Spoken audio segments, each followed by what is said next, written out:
That's a game changer. Dramamine helps. I take it on planes too if I'm hungover. Yeah. You know the best part about flying hungover is you don't care if you die. For me, like, I've heard me you personally, say that, I'm like, that is sick. That is low. I'm like, turbulence comes. I'm like, take me now, dude. Now is the time. Yeah, it's my time to go. It's my time to go. The worst. Okay, so she was just asking me. I had an event last night, Steve Madden event, which there's an event in New York every single day. Yeah. Kellyanne just moved here from Texas, right? So we got a couple Southern girls in the city always popping it off. The best. Some Country Mouse represent in my first podcast that I did. They're taken off. The episodes are gone, but you have to find them on the dark web, I guess. I have so many questions about that, but we'll talk about it another time. Yeah. Honestly, I should like offer them for a fee. I feel like people would pay. I think a cameo type thing. I think someone is currently charging people like for them. I should really on the black market. Yes, somewhere. Like, yes, like actually yes. Because if you had them downloaded at some point, you could listen to them. But yeah, I said on there, I called myself a country mouse because like when I would go to the city, I'd always be like, I'm a country mouse in the city, baby. Okay, we love that. Tell me when you started. So she's not only just an incredible makeup artist, but she's just like she's a great follow. So follow her immediately on Instagram, makeupxka. And that's what I wanted to ask you. I know. We're the exact same scatterbrained people. I told her to make a bullet pointed list. I go, make a couple bullet points of things you want to talk about on the podcast, but mostly we can just, riff. And she goes, perfect. And when she got here, I go, show me the list. And she goes, want to see the list? I went to type in manifestation. And she's like, all I have is Manny. I'm like, great. You're going to think you need a manicure in like a couple weeks. You're like, did I knock that off my to-do list? Oh my gosh. Wait, have you looked through your old notes? Because I write some crazy stuff. I just did a TikTok today that was like, that TikTok that's going viral right now that's like, I'm drowning. People they're writing stuff on it, like things they would rather drown than do. And mine was like, letting a guy look at my notes app, and it's like, I'm drowning. No. The other day, Landon was like, let me see your phone. Like he was like searching something, and he pulled up the word like, you're like, not the notes. It was like should or something, and it was like, I can't believe that he would like something, and I was like, oh. Me, I like draft out long messages when I had my ex. I would like, if I was in a fight with him, I would draft my messages in my notes, and then I would usually get over it and not send it because I'd like, now I felt better after just writing it out. And I'm like, if you ever found those, I'm like, you sorry son of a mortified. And it's like always 2 a.m. Like none of the words make sense. Like I'm just like, oh my god, like I'm so sad. And I'm like, get over it. And so then we also, you were gonna ask me about Makeup XK, and I know we're getting sidetracked every single time you ask me. I've said it 3 times. Oh no, not trying to divert you here, but I'm like, I know it's back. That's where we're going. I heard you one time say that you're like people. What do people say? They go makeup macaw or makeup makeup XK. Yeah, but I don't know. I feel like when I first started, like, it was funny. Like, I was just like, oh, Makeup XK. I thought it meant, like, bi. Like, makeup bi. Yeah, probably a podcast. Like, probably. But my Instagram name was probably Shannon Ford, and then I went on TV, and I was like, well, I can't change it now. But it's, like, kind of iconic. And I feel like some people told me, like, at the beginning, which no shade to this, and I agree. They were like, it's too hard to find you. Like, and, like, I would meet you. Like, I'm sure the second I met you, you're like, what's this girl's name? Like, because it's, like, Makeup. Like, well, I know that X does mean bi. So, like, I also just, like, it means collab. Like, to me, it means, like Shannon X, like, whatever, you know? So I understood it because that's like the world I live in, I guess, where I'm always like looking at like emails that have collabs in them or whatever. True. When I send an email with someone I want to work with, I would be like, what's like popcorn X Shannon. Yeah, like, exactly. Yeah. But I was going to say that whenever I was smaller, I feel like, and I was trying to get discovered, people were like, it doesn't make sense. Like, I don't know what your name is. In my mind, I'm just going, blah, blah. Yeah. And so they were like, you should change it to get easier discovered. And I kind of was like, I don't know if it was like my ego or whatever, but I was like, they're going to know my name. Yeah. Like, I'm like, no, I'm keeping it. Like, I also just like, I don't think it's that confusing. Yeah. Like, I just, I'm like, it's just 2 letters. I just don't. No, you know what's funny? I had a girl, and again, no shade to her. She was being so sweet. Like, who does this? This is so nice. Before I went on TV, she was on TV for a long time, actually. And so she was like, I'd love to take you to lunch and, like, talk to you about, like, what you're going to do, whatever. I was like, that is so nice. Kind of, like, almost, like, not mentoring me, but she was like, just so you can kind of know what to expect. Whatever. It was so nice. And she told me, she was like, so after you go on TV, there's going to be, like, brand deal. It was, like, right when Instagram stories started, by the way. So it was, like, this is, like, 5 years ago. A world that I don't even... Right. Yeah, crazy. So she was like, she's like, here's the thing, I love you, I love your personality. She's like, but you can't cuss on your story. And you and I just had this conversation. And she was like, brands aren't going to hire you. And I was like, fuck. Immediately you're like, well. Immediately, fuck. No. And I stay true to myself. And so, like, even if it's something as similar as an Instagram name, if you, like, believe that that's going to be your thing, which also, like, I'm picturing it on branding and I love it. I'm like, makeup X Kellyanne. No, like, hey, I love it. I like it. I think, like, I could see myself eventually changing it if I want to have like a larger brand that umbrellas over. Sure. Like, what, but for now, I'm like, people call me it too. I mean, now I have a necklace that I'm literally wearing a diamond necklace cute. that says probably. So, it's become my thing, and probably a podcast. All of it can kind of, umbrella under each other. Exactly. But it's so funny when I go to bars, you know how everyone has a necklace with their name on it these days? Of course, it's so a Carrie Bradshaw classic. Yes, you know. So you can literally, like, it's so funny. I can watch guys, like arrow down because they forgot my name or something, and then they're like, fuck, probably. I'm like, you probably forgot my name, motherfucker. Wait, that's also amazing that you can like catch them doing that, 'cause they're like, and then they're like, probably, and I'm like, it's my brand. No, it's you though. I'm glad you stuck to it, honestly. Thank you. I am too. It's also just like, I think it's funny. I do too, probably. and I think at the end of the day, people are going to remember that versus just a name. Yeah, that's how I feel like people now call me. They're like, "Oh, Makeup XK" as a joke, and I think it's a joke too. But it's like it's fun. It's like bad PR. It's like same thing. Like you're still getting. So I started following her on Instagram because she's an incredible makeup artist, obviously, and then I was really just intrigued by how much you're very wise. Wait, and you're hyping me up a little too much. I reached out to you multiple times in your DMs, literally like clawing at. No, but once I started following, I love you for that. I started following you, I was like, oh my god, she talks about so much more than makeup. Like, and it's funny when I ask people like, what do you want to hear from Kellyanne? They were like, top products she can't live without, and I was like, well, we just really don't have to talk about that. So I have more to ask you, and I think it's really cool that very entrepreneurial, and you took a leap. You like quit your corporate job, and we had an episode called Quit Your Job That Sucks, which is like, here's the thing, I never wanted it to be taken, and I don't think it was. I don't want to imply like, quit your job and just like take pictures of yourself all day, you fucking idiots. It's like, no, that's not what I'm saying. I'm saying like, if your passion is to be an influencer or to be chef or to do something, and you're working a corporate job, I know people have to work to make money to feed their families, but if you have an opportunity to quit a job that you're miserable at every single day, start making the steps to do that. Like, I know that anyone listening to this podcast is probably like, okay, I'm gonna call up my boss right now and be like, I'd quit because I hate it here. It's not instant. You can't do it instantly, but you need to, if you're listening to this podcast and you're on your way to work and you fucking hate your life, then start making the steps to like quit. Start saving money. Start manifesting. So talk to me about how you worked a corporate job in Texas. Yes, I did. A country mouse corporate job. We love it. We love it. So we're in New York filming this right now, guys. And so producer Courtney is here, which we love. We love producer Courtney, and she's filming it. But we rented a studio. Gotham Studios is great, by the way. It's wonderful. Everyone here is so fucking nice. Yeah. Like really nice. And I came over and kind of hungover, and I'm like, oh fuck, everyone's so chipper and nice. Official though. I thought it was gonna be in your living room with the blow up chair, and I come in and you're like, here's the headset. I was like, you're like, oh, here's a headset and a mic. No, so anyways, we're in here, and it's very quiet because it's a soundproof room, which is great because it's very professional. But two, we have someone else running audio, which is cool because it's a full blown nice studio. But he was like, I'll pop in and out, and I don't know why, because I'm obviously doing this podcast for people to listen to. But the idea of him listening, he was like, what's your podcast about? I was like, just get out of here. Like, who are you? I'm talking about sex. Get out of here. He gives a fuck. Oh gosh. Yeah, you shared worse, but I'm trying to think of where we were. We were talking about your job. So like, what made you? Were you always passionate about makeup, and you just were like, everyone just kept telling you like you're really good at this, or I want to know like your whole story. Okay, if you actually do, I'll explain it to you. But it's kind of whatever. So I grew up dancing my entire life. So since I was 2, I was like a very competitive dancer. Do you do TikTok dances? I should. I'm like the prime person that's like, I've danced my whole life like I should. Yeah. Oh my god. But something about it is just like uncomfortable for me. Twerk that monkey. Okay, whatever. But do it. No, I mean I want to. I can only do the voiceovers. Anna Grace fucking kills every dance she does, and I'm like, no, I've tried. But she was a cheerleader. She was a cheerleader, and so she like gets it. And I told her the other day I got wine drunk, and I was at my house, at my apartment, and I was trying to learn this one dance. You know, the one that's like in my Balenciagis, or what? How does it go? Wait, not the new one. Not go jiggle jiggle. No. I think I could probably do that one. That one's good. We should do after this. And fold. Yeah. I like it. Dribble. No, I was doing the other one, the one that's like Lizzo's new song. Anyways. In a minute. If I hear that one more time. And I was trying to learn it, and I was like, oh my gosh, I think in 3 weeks I will have this down, pat. No one will But it won't be a trend anymore. And that's why I didn't make cheerleading in 7th grade, because it was literally, I didn't make it, all my friends made it. It was traumatic. And whenever I remember thinking, like, I'm going to ask the teacher that runs the squad, and she was like, you were so good. Like, it just took you so long to learn the dances. Like, I did not. You were committed. I can memorize stuff, but it just takes me a while. So TikTok, you have to be able to like watch it 3 times and be like, got it. No.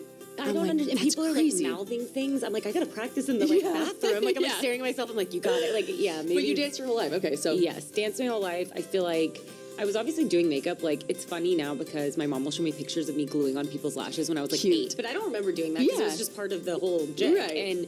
And I stopped dancing when I went to UT. So I was on the pom team. Have I told you this? No. I was like in assless chaps. Yes. On the field. Oh my God. On the football field. My hair, I got to show you a picture. Up, yes. Please. My hair is like as close to God as you can get. Bright blonde, orange skin. I'm the color of burnt orange. Like literally my skin was your hair What color? UT is orange, right? So we were giving orange. We were giving a lot of orange, a lot of spray tans. But I stopped dancing. Honestly, it was a pretty whatever experience. We could talk about another time. But when I stopped, it's hard to be like, I feel like dance squad doesn't get credit for anything in college, but they're like working, like they're practicing as much as the athletes are practicing half the time. It also was very cheer based, which I grew up like very competitive dancing, and it was like they have their own cheer team. Why do they make it cheer based? I don't know. Weird. It was more about like what you looked like. We need a blonde. We need a brunette. And they didn't explicitly say that, but it was like it felt that way. I grew up like it didn't matter what size you were, how big. Like it was like whoever worked hard and busted whoever their wants to dance. Exactly. Dancing is like, not to get too deep here, but like dancing is expressing yourself, and like if you wouldn't, no matter what you look like, or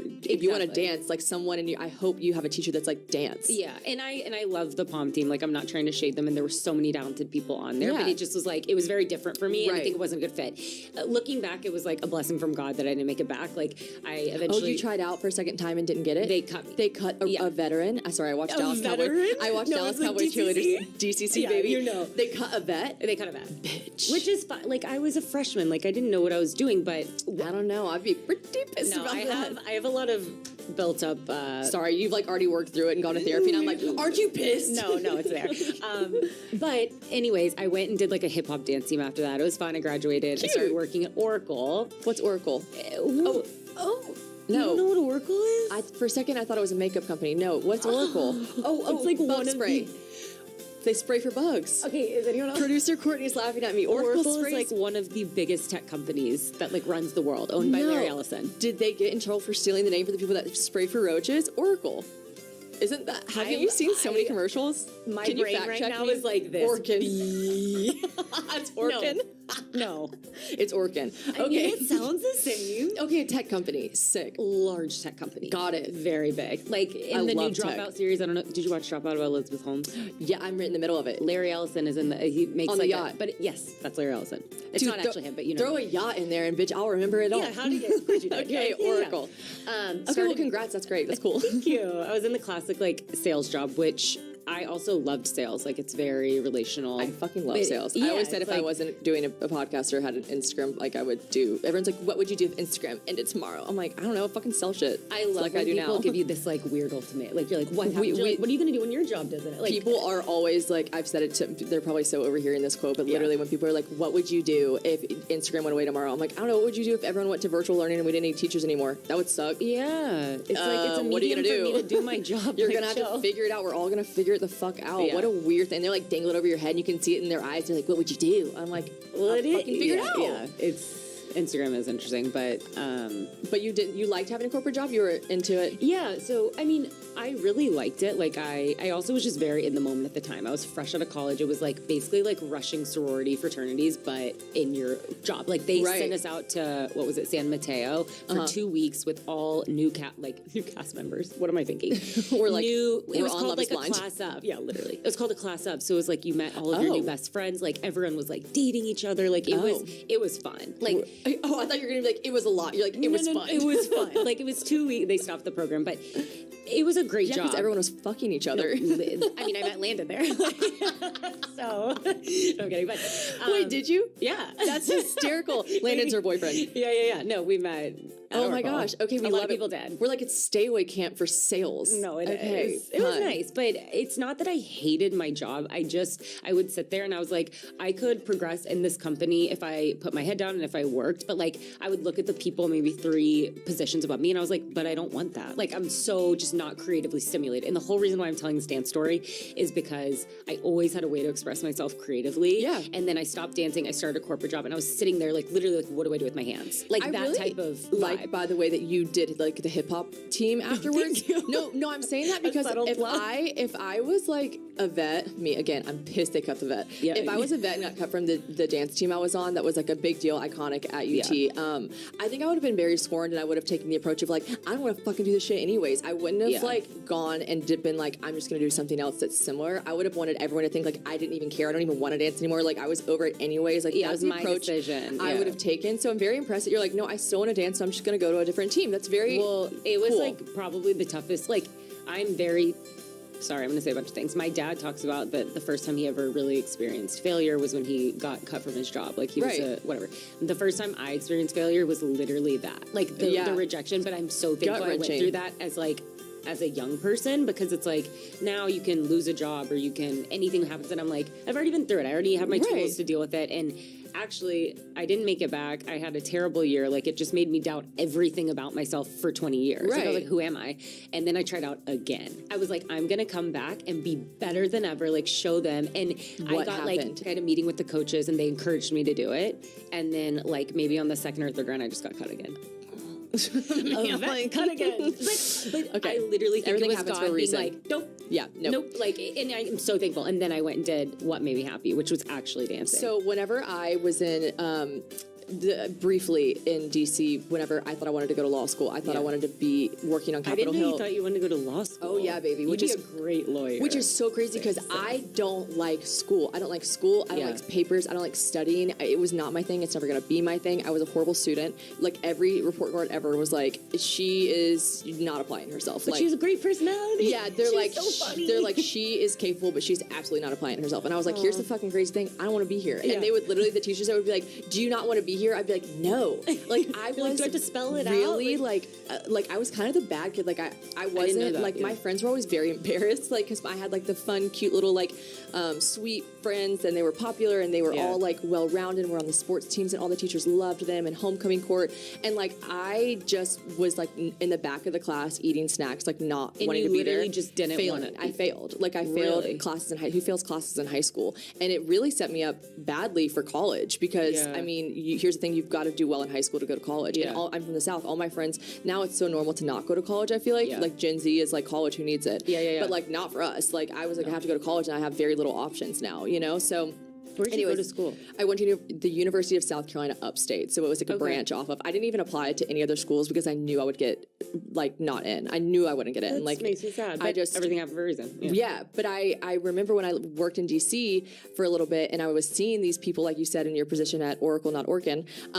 The people I saw that were like the peak, like the pinnacle, what I was working towards. I was like, wait.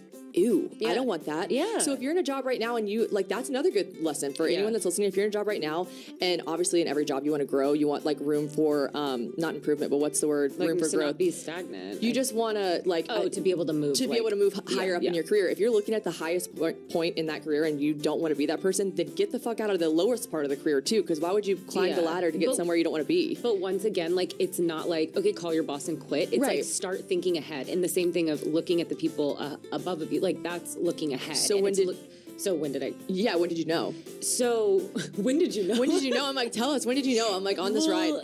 There's like a long fluff in between of when, like I stayed at Oracle for 4 years and did this on the side, I think. 3 or 4 years. And at the beginning, like I literally one day was like, I'm going to start a makeup page because I've always loved makeup. And all my friends were like, do it.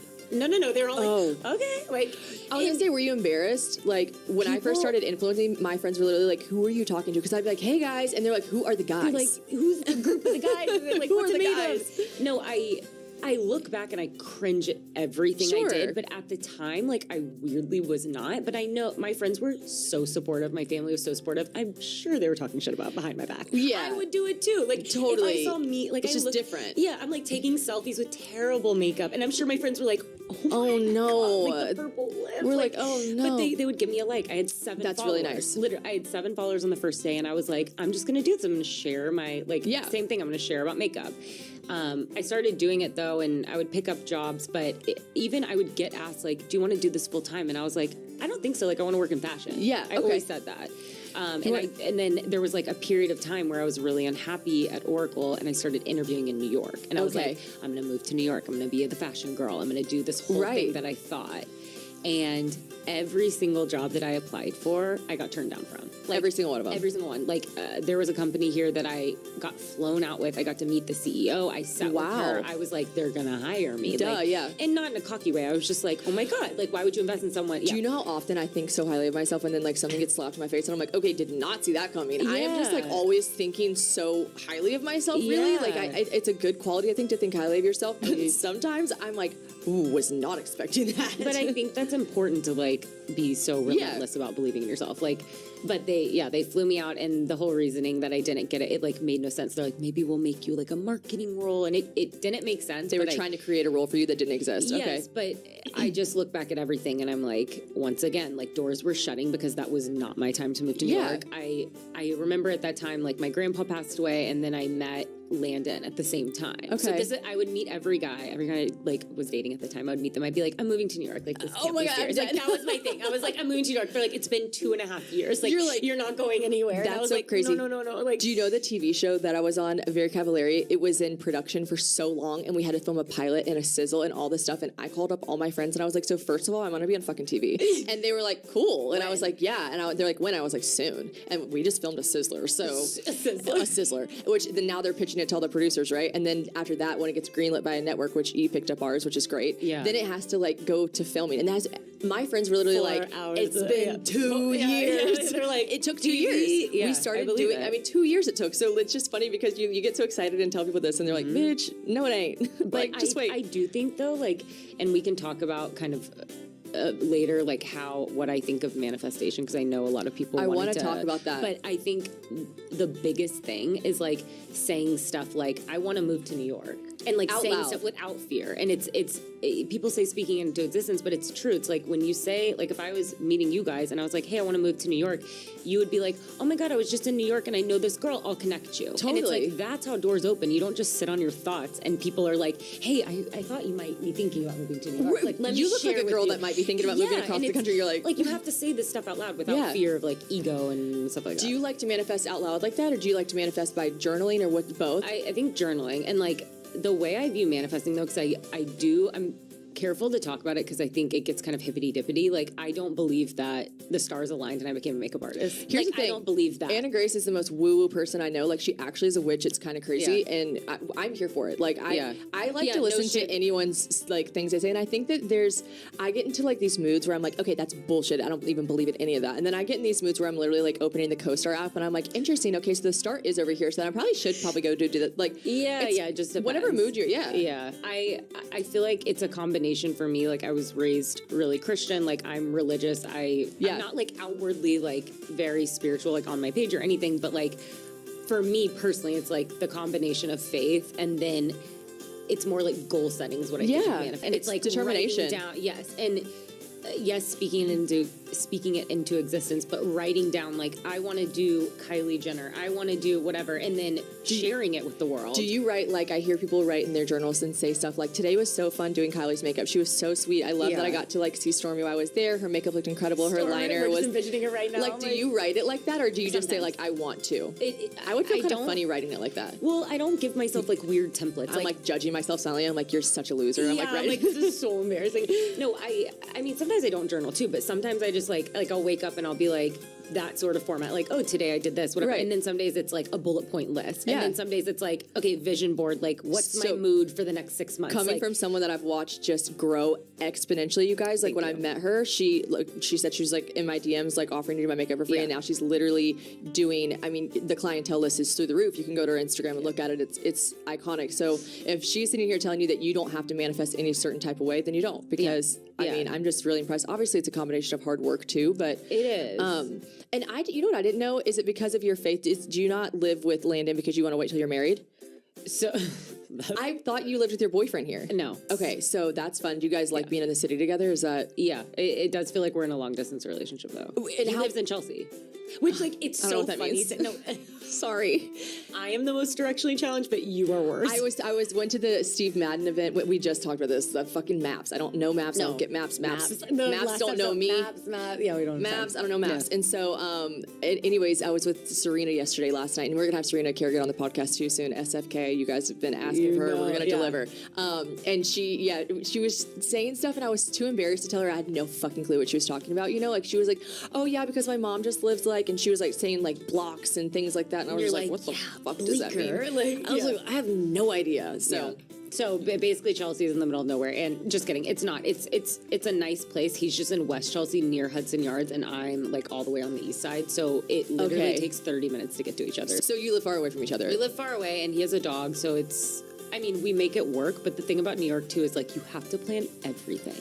It's not just I'm gonna get in my car and get a coffee. It's all like you're scheduled out by the hour, and so us hanging out. I'm like, okay, well, if you come over at 7:15 and then come up, like by the time you get there and we unpack and then we do, it's how it is. What's so crazy is like I'm so weird about being on time, and like I've had to literally give myself so much more time. I was on time to the morning toast with Claudia, and I felt so embarrassed that I was on time. Like I wanted to be early, you know. Yeah. And I was like, well, I just couldn't help it.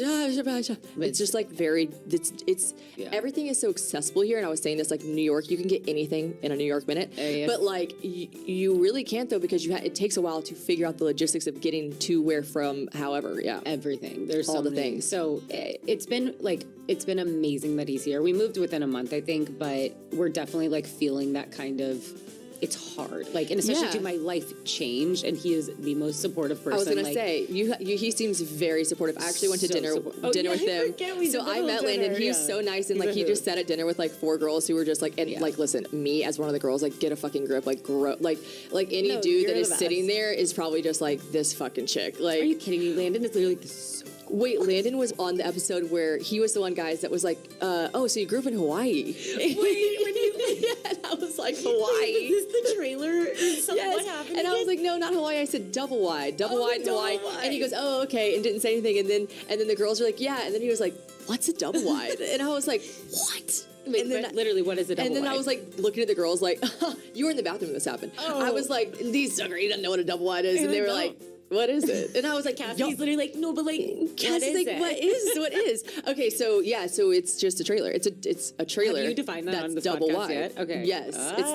Is it built into the ground? No. So trailers are cool because they have wheels underneath them, so you can move them. So we're fucking fancy though. Where I grew up, my dad put like lattice. Is that what it's called? It's like the white like fencing. Okay. So you couldn't see the wheels. But I remember I didn't know. I grew up with just like not a lot of money at all, but I just had no idea. Yeah. Like I just was so happy all the time, and so I didn't know. I love that about you. You can feel it. Like you're just so. Oh, yeah. Thanks. That's a great quality. My parents are lovely, and they do not listen to this podcast, but I don't want them to be offended. But like I just had no idea we were kind of broke. Like I just didn't know, and they were just so happy and made us so happy. And I'll never forget. I came home one day and I was like, "Mom, this girl at school said we live in a trailer," and she was like, well, that's not very nice. I don't think she was trying to be very nice to you, but we do. And I was like, what a knee slapper. I was like, we live in a trailer. Sweet parent. And she was like, we do. There's wheels technically underneath that. And I was like, wheels? Where are the wheels? They're and like, she's right like, behind the lattice. Literally, she's like, honey, our washer and dryer is in our kitchen. Where do you? Yes. Like, what do you think? Like, honestly, moving to New York, I'm like, this kind of all checks out. Like,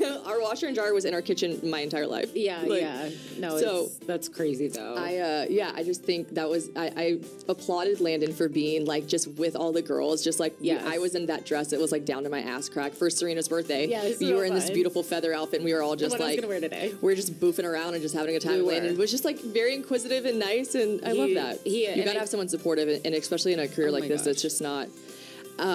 It can hard. Be I think too, like first of all, the move is already hard. Second of all, like your girlfriend going from working a 9 to 5 alongside you to like not only not having structure, but just being like now a personality, growing a fault, like being an influencer. Like, did he mind being on camera at first? Was he like, I don't like it? I think every guy's a little uncomfortable. Totally. But like never once has he made me feel guilty about working. Never once has he made me feel embarrassed about like what you do. Like he's literally. But I think that's huge because my ex was like that. He was wonderful, so supportive. It raised my standard. I will never settle for anything else less than what he made me feel. Like he made me feel so like powerful and strong in what I did and what you did and who you were. And there were definitely like naysayers, and he would be like of course, like I'm talking to my phone all day. I'm videoing everything, and people love to be like, can you just be in the moment? I'm like, what about me being on my phone filming the moment and laughing with the people I'm around, and also then I'm in the moment right now and also going to relive the moment over and over again. Like I get sometimes like setting your phone down and just like being on on a yacht. I mean, I love talking about yachts.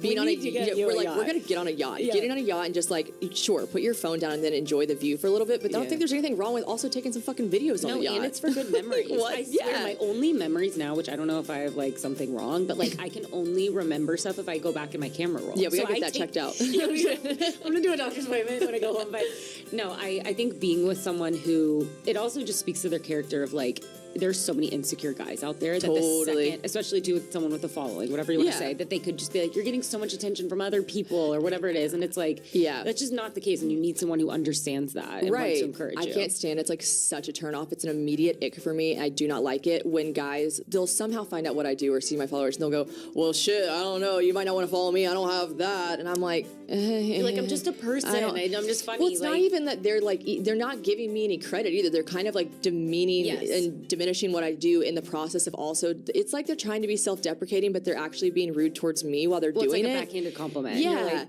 and I just don't know. I think I'm like, I don't care about my Instagram like that. Like it's my job and I love it. And I love talking to you guys. I honestly, and I've said it before, the podcast makes me feel more fulfilled than like, I also just like talk to my phone and Instagram all day long. And that's where I have more followers too. So I just like, I don't know. I'm not embarrassed to do that, but it makes me feel smaller when guys are like, so what? You just like talk to the people and I'm like, yes, that's what I do. It's a very like successful job. Yeah, chill. Also, I just want to tell you that I was watching on the way here. I was looking at the formatting of this, like the video part, and I was like, you look alive in your podcast. Like I love, I'm like today, like, not so much. No, but like your soul, like it just so it's you. Happy. We talked about you doing stand up, and you should manifest that on here. She's embarrassing me now. So I literally told Kelly forever ago, and if anyone's listening to this, this is what I'm talking about. Yeah. I like, oh my god, my heart is racing. On it. Is it the Dramamine? Yeah. Because or the hangover. I'm like all or of the it. tequila coming out. I know, and then I took my birth control whenever I walked in, and I was like, honestly, Courtney, like I don't know what's gonna happen. Like I might just spontaneously combust. So I told Kelly, and we're like, she absolutely defied our trust, and I'll never tell her anything ever again. Sorry. No, I'm kidding. I just love like entertaining. Like I love doing that, and it's just hard because like you could say you wanted to be a singer. I think even maybe I'm just like Nashville is like in my brain, but I feel like if you came out and said you wanted to be a singer, no, that would probably be hard to do because you have to have talent. But people might not think you sound good, and you're admitting that you think you sound good enough to be a singer. Why are you so in your head about doing stand up? Because I can see you literally cranking it up. You're funny. You were on national TV. No, but not to be funny. I was just on national TV as a twat. Yeah. So like I don't know. I just think it's just hard because I would love to do that, and I want to do live shows with the podcast, and maybe that'll be like me dipping my toe in the water. But it's hard when you say you want to do stand up. People are like, oh my god, like she thinks she's fucking funny. Yeah. But here's the thing. Here's what stand up is. Stand up is it's like improv sometimes, and like I think the funniest shows. I actually went and saw Hannah Berner, and like my favorite parts. I want to. We have to go to the comedy store, or whichever one she's, whichever ones there are. Yes, she's so funny, and it's so talented to me when I see comedians like pick on people in the audience because that's obviously not written in a script. Yeah. But here's the thing, like. You have to have comedic timing, you have to have your delivery, but people are like don't realize they are writing out their jokes for a stand-up set. They're writing a 20-minute set. Like for sure. So really, like I don't know, I guess I just get really in my head about it because people are like, oh my god, she thinks she's so funny, she could do stand-up. But I'm like, who do you think saying this? No one's saying this. Everybody. Is this troll comments that you read out? Like what? No, because I've never said I wanted to do stand-up, Kelly. So no, now there's gonna be troll comments. No. This, you will be so surprised. Like I genuinely believe this, that you have such a community. Why do you think people listen to your podcast? Because you have solo episodes where you riff alone. Like I'm like, those are difficult. Like, but like you have such a community behind you. And honestly, back in the day, like when people were doing stand-up, sure it was hard. They didn't have a community that they could bank would come support them. Right. That's true. Wait, that's actually a really good point. Yeah, like it's like people used to go to Comedy Cellar with 4 people in the audience and try out jokes. Like you have a massive following here and on your Instagram that would just love to be in your presence. So ride that wave. I would love. I'll do live shows first, and maybe I'll try, and maybe like that's like never gonna work out for me, and I'll try it once and be like, I can't believe I ever thought I wanted to do that. But it is something that I will say out loud that I would just like love to do one day. But you know what's crazy? You mad I brought it up? No. Okay. Yes. Here's what it is too. I can even like to go back to this, let's say you started makeup and you happen to just be friends in the very beginning. Let's say, and maybe you were, I don't think so, but you were friends with some of the most famous makeup artists ever. And then all of a sudden you were like, I want to do makeup. Wouldn't you be embarrassed for them to find that out? And they're like, oh gosh, she wants to do makeup. Actually, no, I probably would. I'm friends with like a lot of legitimate comedians. But why do you think these people follow you? Because you're funny. I know, but it's not, I hear them say all the time, like, everyone thinks they can be a stand-up, like, everyone thinks they can do stand-up, because it is so much more than just being funny. Sure. So I guess I, like, also I have so many, like, just, like, constrictions with saying it out loud. Like, not to get spiritual, but it's the devil. It's the devil in your ear. Like, no. Like, sorry. Immediately I was like, it's the devil. It's true. It's true. I would love to do that. So thank you for helping me manifest that unwillingly on this podcast. Maybe one day that would be something I can look into. And it's funny, I told you're maybe the third person I've ever told, again, can't be trusted. And then the other person I told you, do you know who Julia Havens is? I'm obsessed with Julia Havens. Love Julia Havens. Her Hunter. Yes. Amazing. Her husband, I wish I said her Hunter. Her husband, Hunter, they were talking about having some just workshopping with creatives in Nashville so that you could like we could all get together and like run stuff by each other. And they had said something like, I had sent them a voice note of some sort about something funny. I think it was like, I don't know. I think it was you being funny per usual. He responded to me, Hunter did, and he was like, me and Julia are sitting here cracking up at your voice note. Like, you should do stand up. And I was like, I don't know why, but it's probably because they have such good energy. Yeah.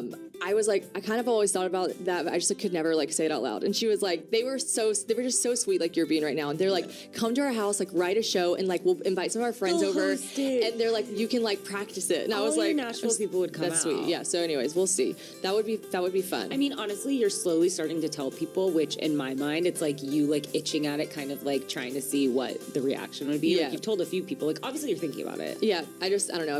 I don't think any of my actual famous comedian friends listen to my podcast, but if they are, I just feel like they're rolling their eyes so hard right now. But one day you're going to be the standard, and people are going to be like, I just don't think I'd be as funny as her. Oh my god, that's nice. Anyways, that's really nice. Yeah. So, and then you also told me one time that you interviewed to be Patrick Charles' assistant, which is like really cool because you work with him now, right? I've assisted him one time. So, okay. Which to me, I'm like, that made incredible. My life. Yeah. Are you kidding me? Yeah. But this was when I lived in Texas, and I think I still was at my corporate job, and this is when I knew, like, a lot of people ask about timing of like, when did you want to leave? How much money did you have saved up? Like all this stuff. Right. Basically, I'd been thinking about it, and I was like, it just didn't feel right. One day in the next few months, like, this feels right. Like, let's get it going. Yeah. But before that, I had no clarity. So like, I can't really speak to why or how. It just was like, I was missing more opportunities with my corporate job than like.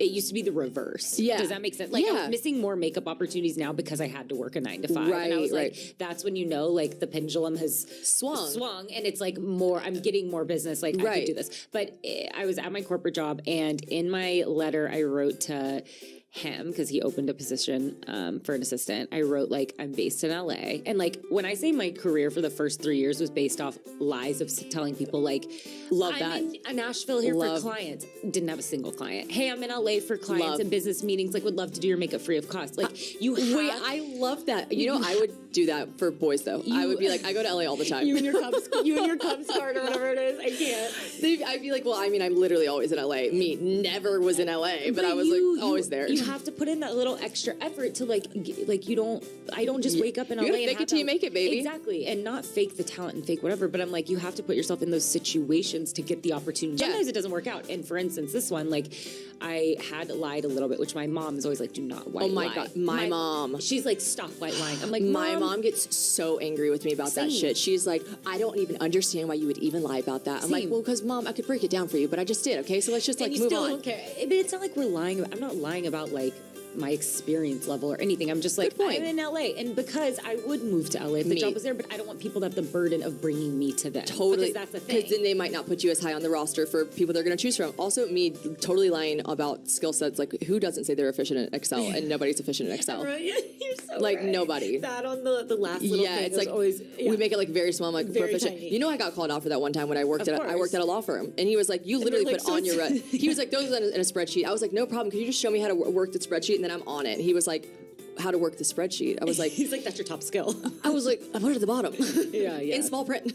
Efficient. Yeah. So keep going. Nothing important. Like I would, and you would never either. Like I'm not like a liar, but I would just put myself in those situations. Yeah. And for this one too, I was like, they're not going to even look at my resume if I'm not based in LA, which I did this for New York too. So I'm like, I'm in LA, like blah, blah, blah. I was supposed to have an interview with him. It was on the books. It got rescheduled literally 3 times. So I would get on my Zoom and they were like, we're so sorry. Like we're running behind. Oh, no. And I just kept being like, because I got the call, like I got the email from him myself, and I was like, oh my God, it's happening. Yeah. And then 3 times it just got rescheduled or whatever it was, and I was like, this door's just shutting. Yeah. Which at the time I was like, I don't understand. But then flash forward a year, like we got to intersect and I got to assist him. We had this amazing connection and everything worked out how it was supposed to. Because I do also Did you bring up to him that you applied to be his assistant? Yeah, he's like, yeah, I didn't hire you because you didn't live in LA. Like, because also he's like, your Instagram's public. Like, it doesn't take a rocket scientist I'm so dead that like I didn't even think about that. I'm like, how could he have known? Yeah, which I'm like, well, I'm like flight out. Like I would put in my bio, like New York, LA, whatever. Right. But I do believe too that like, you're supposed to intersect with people at a specific time. And if we would have met a year before, like I might have not been the artist I wanted to be. Totally. Maybe I wasn't the person I wanted to be. Like timing is everything. Yes. I was actually just telling Kelly, and I was like, I used to edit the podcast myself, and it really holds you accountable to like, I don't know why this relates to what you just said. I'm trying to figure out the pathway here. The intersection. The intersection of you said people meeting. You might not be the people. The timing. Yeah. So I interrupt people. I accidentally talk over people all the time. It is not because I think I'm better than them or I have more important things to say. It is a deep-rooted issue that I work on every day. Because you're human. But it's not enough to just say, like, I'm working on it. Like, you have to actually, like, try to stop doing it. Like, hold your fucking tongue and let someone else speak. And that's just hard for me sometimes. And so I'm working on it. But I was saying it's easier to hold myself accountable because I don't edit the podcast anymore. So I used to edit it, and I would literally crop out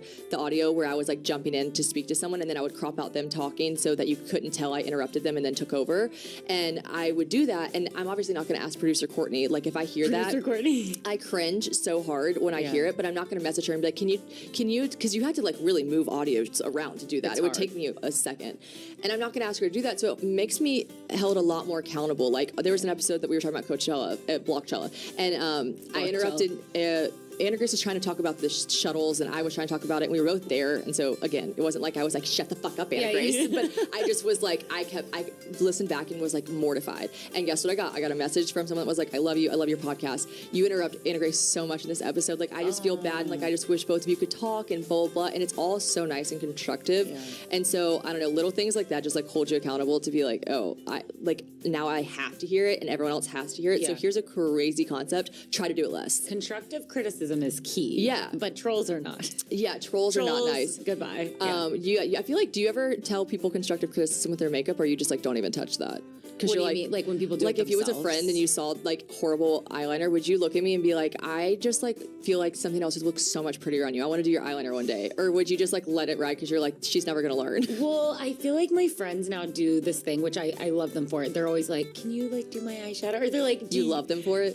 No, you love them for it? Because I would not like that shit. I would not. It's fun. Like, I honestly feel like all of them are like, what do you think about this? What do you think about this? And then all of them now I feel like are honestly really good at makeup. But if someone has a janky liner, you wouldn't let me do that. No. I am best friends with a makeup artist, Beck. So we were just, I cannot believe you guys haven't met yet. So my friend Beck, she's an incredible makeup artist. Look her up at Beck. And it's funny because I feel so bad. I'll text her every once in a while and be like I did a winged liner the other day. And it's not like I asked her to do a tutorial for me on the phone, or she wasn't even there. Did she do it for you? No, I just like sent her this video. I was like, listen, I know you are not working right now, and I know you're not like wanting to look at my winged eyeliner, but is it okay to walk out the door? Like, I don't ever want to disrespect someone's time because it is your work. And I know it's fun for you and people see you're passionate about it, but it's like someone handing me a product and being like, it would take you 2 seconds to post this on your Instagram. Here's the thing, it would. Yeah. And I could do it really quickly, but that's not the point. The point is that, one, I'm not working right now, and two, like, I get paid for that. That's what it's like, respect my time and my energy. So the energy. I always feel bad. And she's always like, you're my best friend, I don't care. But like, she did walk me through a bun tutorial one time, and I was like, I'm so sorry. I saw you even killing the bun. Thank you. That's and good. She's like, Shannon, I'm literally driving, doing nothing. I don't mind helping you. But I think it's like, if you have a friend that's in the service industry per se, like it's just not really cool just to like expect them to do. Like I was the girl, I still am the girl on Bachelorette trips, and I know this is gonna be hard for you to believe, baby girl. But are you doing people's makeup? Everyone's. No, you're so good though. I'm not surprised. No, everyone's so. And what they do is they always like they'll do their makeup and then they'll be like, I did my makeup. Can you just do my eyes? I'm like, just touch it up. Can you just do my eyes? Or one of my friends always says this is her fucking thing. She goes, what am I missing? And I'm like, nothing, you look good to me. And she's like, something's, can you just look at it? And I'm always like, sure. And then I swear they just like want me to touch up. Like, they do. They want you to literally circle and brush on their eye, and they're like, thank you. Yeah, but I've actually done all my friends' makeup. No, I don't know why I just said that. That's such a lie. I've done 3 of my friends' makeup for their weddings.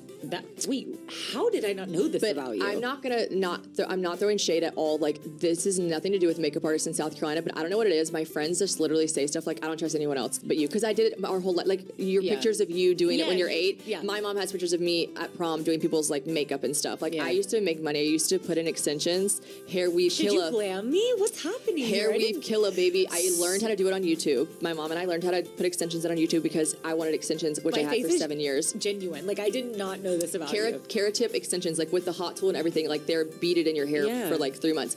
My mom did mine because we couldn't afford to like get it done by someone else. It was fucking so expensive. And then I learned how to do it.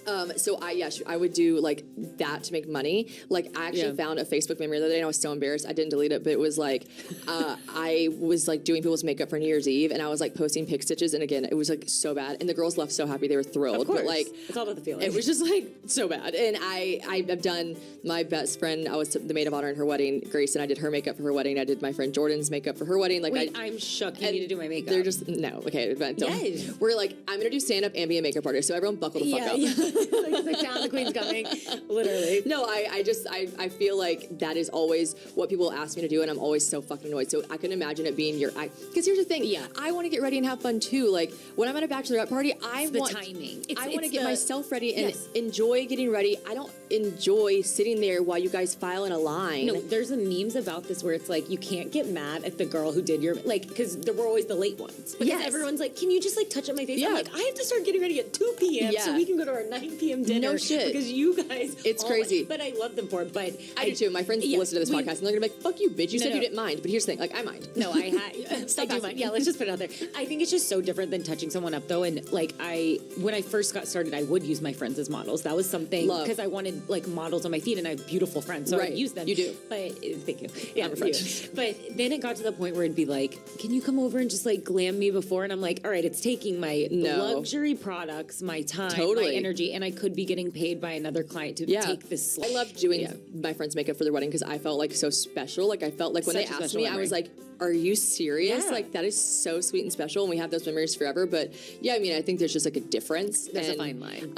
I know I actually texted you before, when was it? And I was like, oh my gosh, I was like, let's play. And I was like, wait, and I mean like play, like go to dinners and drink, because people love to text, especially like influencers. It's kind of like our own little lingo to text like makeup artists and like, I'd love to play sometimes. It's like, it means like come do my makeup for free. Like let's play, like let's do something fun and play. Yeah, and come hang with me, like be in my presence and glam me. My favorite thing is someone's like, we can just like drink wine and just like have fun. It's just like, hang. That's not fun for me. I'm working. Like I'm working. Literally. Yeah. No, so, I had a friend that, and shout out Kenzie, if she's listening to this, she'll die laughing. It was like the one time we got in the biggest fight.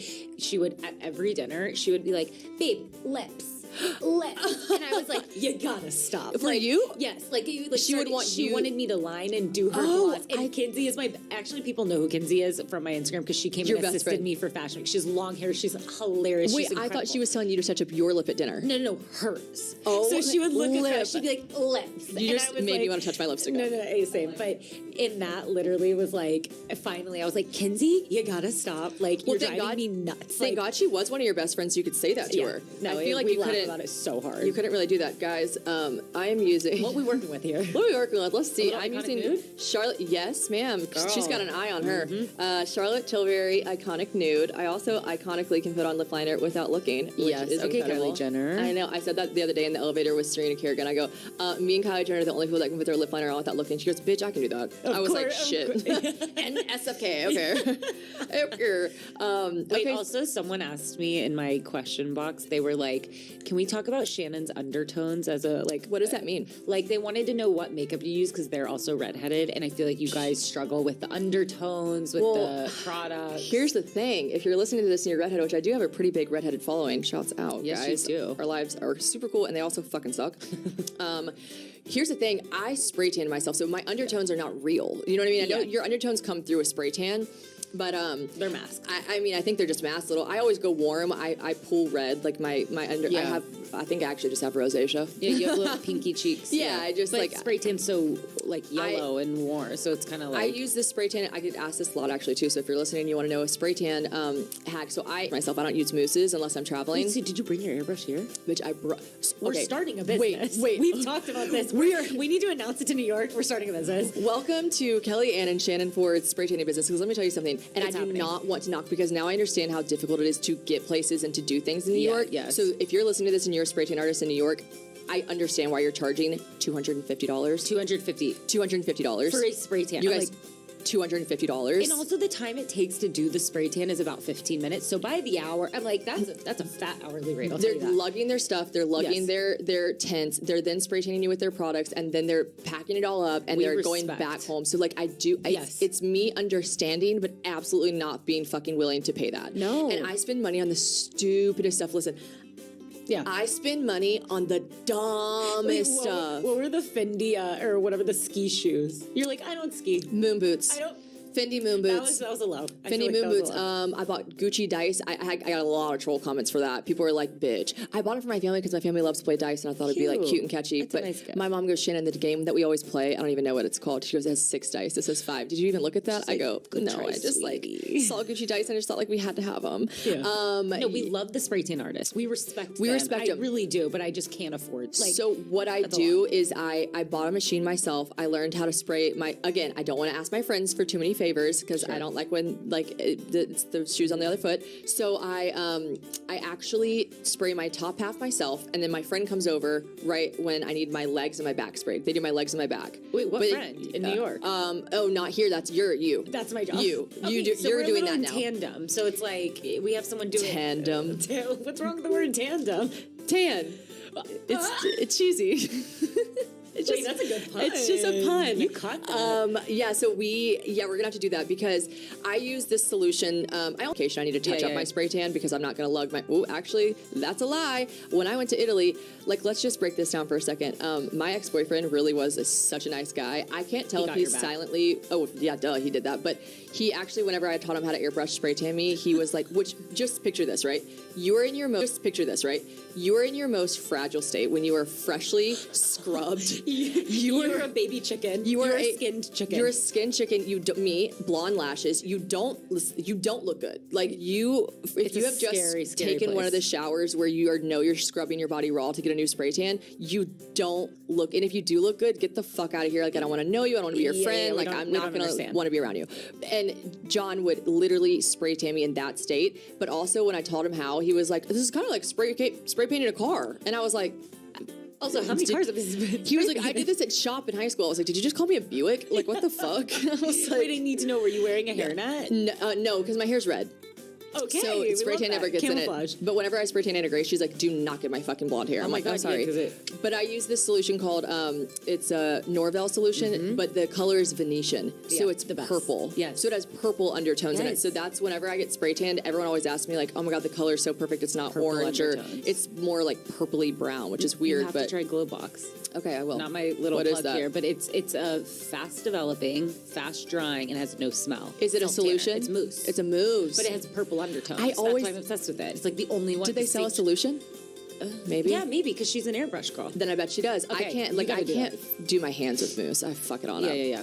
Well, yeah, that's my redhead tip. I also just I have products that I just don't stray away from. Like I've been wearing NYX Nude Beige for literally like how long? And then everyone remembers Jennifer's Nude, L'Oreal Jennifer's Nude that is off the market. That's when I started following you, and you was like selling out everywhere. People literally are like, I'm buying it off eBay. I'm like, I don't think that's real. It's like $64. You're like, I swear it was like dead ass, $9, like $9, and they're also I'm like, I think it's counterfeit. Like, it's not, like, we shouldn't be putting this on our lips. But yeah, I just really stick to the things that work, and I rarely stray away. Like, I just like don't. Your glam, though, has kind of upped recently. You told me that when you did my makeup. You're like, Shannon, I've been following you for a while, and my girl, you're looking getting good. Better. I was like, okay, thank you. Well, your best friend's Beck, though. Like, she's so, I feel like, educational, too. She really does. Like, I learned so much from her. She came with me on the Revolve trip, the wellness weekend, and she was like the best +1 ever, because one, she literally, I kept being like, let me pay you, and she's like, Shannon, you brought me on this trip for free, like, it's okay, and I'm your friend, and I don't mind. But like, I wanted to respect her time, you know? Sure. And so anyway, she's the best, because anytime she does my makeup, I don't ask her during the makeup process, like, how are you doing that? Yeah. But I look at it afterwards, see what I like, and I'm like, this shadow right here, what did you do that? She's like, I use this brush and I use that. I'm like, okay, cool. I don't ask her for a tutorial, but yeah. All right, well, we really just got off on a fucking tangent there. Like makeup. Makeup, tan. Yeah. Okay, so actually another guest. So I'm filming in New York. I'm filming 2 episodes a day. And so your friend, who I met through you, Cass, is coming on. So excited. Y'all met the night we went to Serena's party, right? Yes, we met. And she's so fun. And I feel like her and I are in the same, like, space right now with dating. But you have a boyfriend. And do you love watching, like, all the antics that she gets into, or are you? I love, because, like, before I started dating Landon, I had a single, I would say, 1.5 2 years, and it was wild? Like, unleashed. Like, I have good stories. But now I'm like, like, not wiped up, but I'm just like happy. And how long have you guys been dating? Almost 3 years. Oh, wow. Which is the longest relationship I've ever been in. Yeah, that's a long time. I'm a boyfriend girl, so I've had my long boyfriend. I'm such a relationship hoe, and I know people don't think that about me because of literally all the shit I talk about, but like, I've had long-term boyfriends my entire life. Like, I always have. Yes, this is the longest I've ever been single. But that's why I feel like when people like us become single, we're off the rocker. No, I'm just like, you guys listen to Unhinged. the podcast. It's not like, whoa. Like, people are listening like, this is crazy. But I feel like you have to do, like, I put my heart and soul into everything. Like, I put my heart and soul into being single, and then I put my heart and soul into relationships. So, like, whenever Cass tells me all of her stories, which we've got to join Equinox. We talked about join a gym. Join our little Equinox workout. I know we could do a little kiki at the gym. All my friends in Nashville are like, you are not going to the fucking gym, bitch. Because but it's fun. It's social hour. And I'll tell you now, the people that go at 9 a.m. whenever we go, they look good. They look good. Cass is always scouting. We're always scouting them out. Yeah. I just don't want to look back. Like, I really thought I was going to marry my ex, and I really was always thinking like, oh, what did I kind of miss out on, because I was such a relationship girl, and I was never single at this point in my life, like, where I'm financially stable, where I could do whatever I want to do, and I fly where I want to fly, do what I want to do, and I think like there's a difference in being single. When I was single, in between my last 2 boyfriends, for sure, I was single for like, I think maybe about a year, and you and John dated for 5? We did 4. Yeah. I imagine 2 different people. Right. And I remember calling Anna Grace and bawling, crying. It was whenever, it was like right before John and I broke up, and I was just kind of discussing possibly bringing up to my ex that we should break up. And I remember saying, I can't do it. And she said, I just have never seen you like this. Like, I don't think this is very much like, I think you do need to do it, or you definitely need to talk to him about it, because I've never seen you like this. And I was bawling my eyes out, and all these feelings rushed back. And I'm sure people listening to this can relate, unless you're all fucking superstars in the dating world, which fuck you if you are.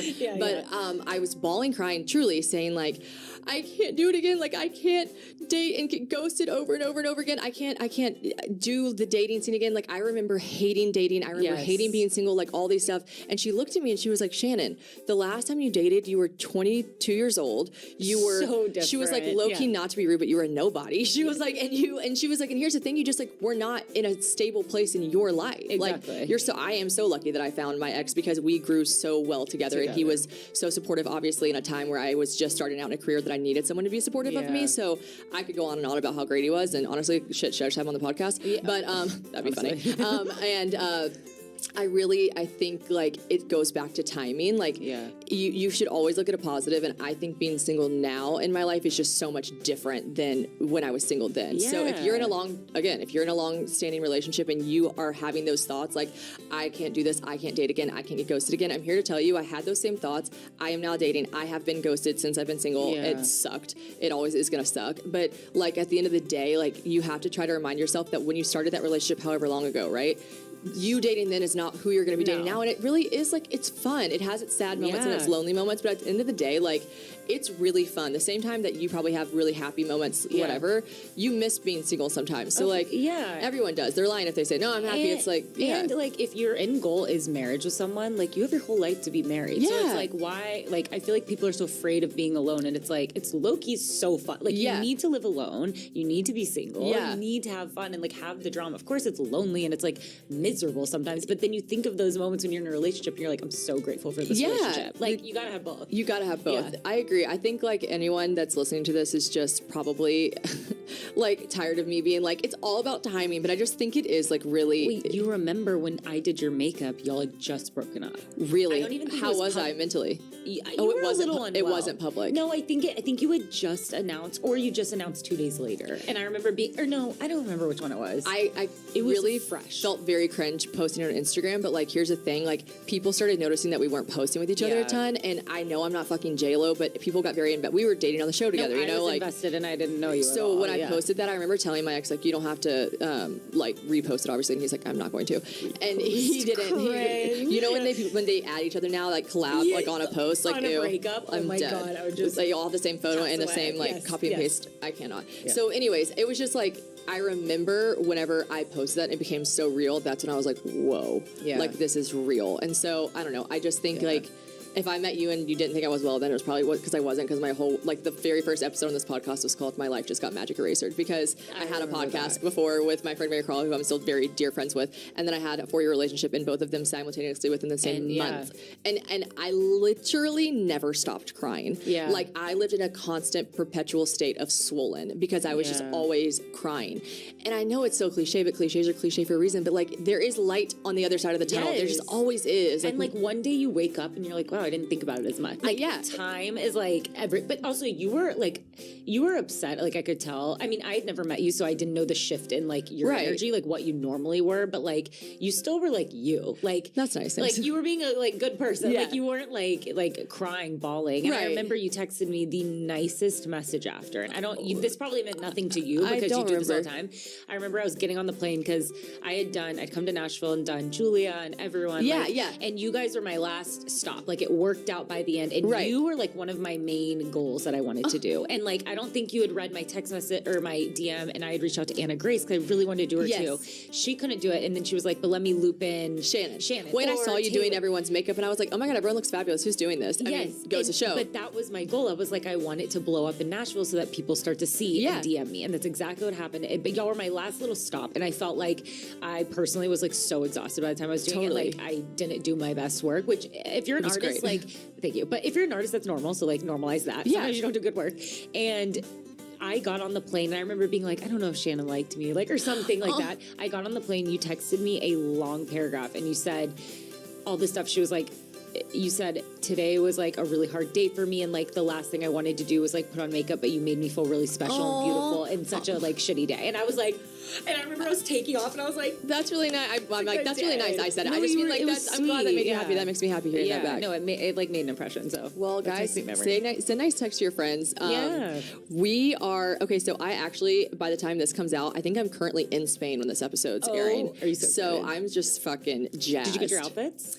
No. I kept telling Kellyanne that I've got to order them from Revolve, and I just keep forgetting, but they have overnight shipping, so I'll just overnight them. You're going to kill it. So you're in Spain right now. What are you doing, you think? Drinking? I just feel like I'm probably on a yacht. You're probably on a yacht. Circle back. Kellyanne, thank you for coming. I love you guys. Absolutely follow her. It's MakeupXKA. And we're never changing it. We're never changing it. I love you. I love you. Thank you. We were literally about to go to lunch together, so we're just going to...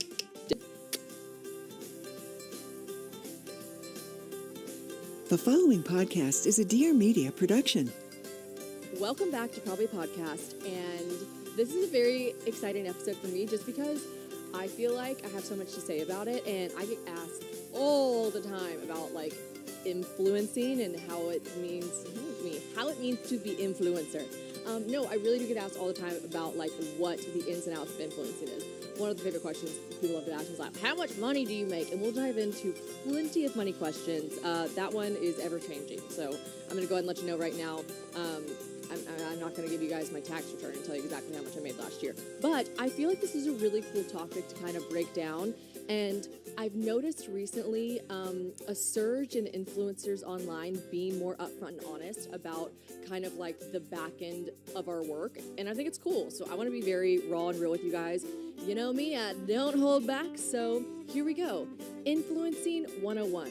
Not really, because honestly, I'm just going to give my personal experience on influencing. Now, if you are listening to this and you are a very successful influencer and you're laughing or rolling your eyes and are like, that's not fucking true, listen, all influencers are different, okay? So this might not be the case for everyone. Don't take the things I'm saying and be like, oh, that's perfect, that makes sense, that's why so-and-so does that. Might not be the same. This is my experience as being a world-renowned, super famous, fabulous, extra, extra hot influencer, okay? Here we go. I'm going to start from the beginning, okay? Let's take it back. How did I get started in influencing? Now, a lot of you might be thinking, and honestly, the answer is definitely like very cavalier, gave me a platform, but I don't know, and maybe some OG, also, it's been a while, but we're drinking on this episode, so cheers. A lot of OGs may or may not know that followed me on Instagram forever ago that so I was in college. I had this boyfriend that told me I was obsessed with social media. Okay, fair, whatever. And he was like, there's no way you would ever delete your Instagram. And I was like, obsessed with fitting in any box that a man put me in. And I was like, no, I would. I don't care about Instagram. I don't care about it at all. I'll delete it right now. I had, for whatever reason, do you guys remember when the Explore page on Instagram was the popular page? It was a different thing. It was like, now your Explore page shows you a bunch of different stuff curated for what you like, kind of like TikTok. But back then it was like the popular page. And so I got accidentally, for whatever reason, in the algorithm thrown onto the popular page a couple times. I know, because all these random people from all over the world were commenting like, found you on the popular page, found you on the popular page. And I got, I think, like 8,000 followers, okay? Maybe 10,000 followers, if that. But like, that was a big deal. I was in like college and not doing anything, or was not anyone. So it was just like, whoa. And that's when my boyfriend was like, yeah, you like are obsessed with Instagram. And I was like, whatever, I am. So, but I deleted it, right? Well, that was before the days where you could delete it and it was just deactivated and you could get it back. Like 30 days went by and yeah, I was like, I want my fucking Instagram back, but I couldn't get it back. So I had to start from scratch. So I just remember being like, oh, I fucking lost those 8,000 followers. But really soon after, and this was when I had moved, so basically I left college. As we all know, I did not graduate. Moved to Nashville, was not any sort of influencer in Nashville. Dated a guy I actually remember this specifically with the timeline. Dated the guy that I thought was like the love of my life when I first moved to Nashville. Was literally so heartbroken you can't even imagine. We'll save that for a different episode, okay? My first just like absolute, true, real, gut-wrenching heartbreak. And I will never forget, it was 2 days after he broke up with me. 2 days. I get on, do you guys remember back when you could buy followers? I don't know if you still can. I think Instagram's done away with like buying robot followers, or maybe you still can, but I think everyone's like very aware nowadays. If you bought followers, it's very obvious. But back when it was like a new thing, me and a couple of my guy friends in town always thought it would be really funny to buy one of our like random guy friends who has no social media presence at all. We thought it'd be hilarious to buy them with a couple thousand followers. I don't know, like what is like $30 or something, just to like get his reaction, right? I don't know why we like talked about that at a bar one night. We're like, that'd be so funny. Like he would be like, you'd wake up and be so confused. That'd be so funny. Obviously we never did it. Well, I woke up 2 days after a breakup, so like swollen eyes, whatever, I don't remember. I think I was going to work at the law firm that I worked at, just devastated. And I get my phone. I was trying to use my Apple Maps. I was going somewhere for my boss, and I was trying to use my Apple Maps on my phone, and my phone was literally freezing because I was getting so many Instagram notifications about new followers. And it was like, cool, but then I was like, okay, this is really frustrating. I can't even use my phone. It's freezing. And then it hit me. I was like, oh my God. My stupid fucking friends bought me followers. They're trying to be funny. Like, this is so stupid. So I text both of them in a group chat. I'm like, not funny, can't use my phone. It's freezing. Stop buying me followers. And they were like, literally, what the fuck are you talking about? Also, the joke wouldn't be funny. We came up with the joke together to do it to someone else. What are you talking about? And I was like, why am I getting thousands of followers by the minute? And they're like, dude, we don't know. I didn't know. I couldn't figure it out. I had no idea, right? I was just like on my Instagram, like, why am I getting these followers? And they were all, first of all, they were all old men. Not old, but like, they were all like dudes. And I was like, what is going on? And then probably like 2 hours later, I get a text from a different guy friend who said, whoa, I think I know why you're getting all these followers. And there was this website, it was called The Chive. I don't know if it's still around. Regardless, it was like this like male-dominated like sports and like titties and like funny videos of animals and like dirt bikes. It was like this kind of site that you like logged onto in your lunch break and like followed stories and read articles.